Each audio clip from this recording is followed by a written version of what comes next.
L'ouverture du sommet du G20 est dans moins de 3 semaines et les habitants de Hangzhou travaillent d'arrache-pied pour créer un environnement plus accueillant. Le système de vélo public est une forme de transport public à Hangzhou. Il y a des centaines de stations de vélo à travers la ville. Wang Zhe et sa camarade de classe s'assurent que les vélos sont propres alors que le sommet approche.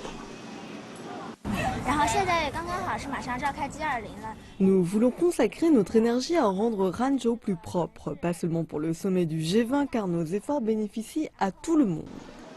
Un autre résident local fait la différence sur les passages de piétons depuis mai. Avec sa compagne, pousse vers le haut pour une conduite civilisée. Quand un conducteur attend patiemment que les piétons traversent la rue, au lieu de klaxonner ou forcer le chemin, nous leur donnons un pouce vers le haut. Nous voulons encourager davantage de personnes à conduire de manière civilisée.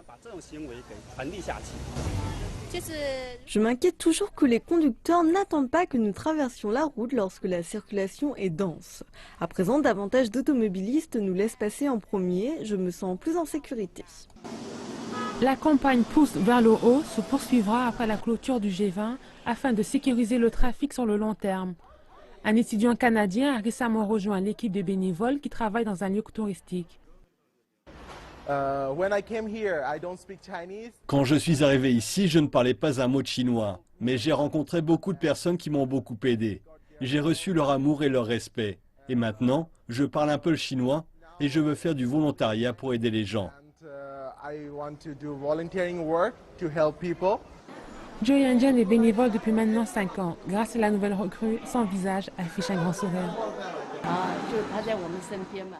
Il nous a réellement aidé à résoudre les problèmes des visiteurs étrangers en indiquant le chemin par exemple. Nous travaillons étroitement ensemble. Les bénévoles ont indiqué qu'ils poursuivront leurs efforts après la clôture du sommet du G20.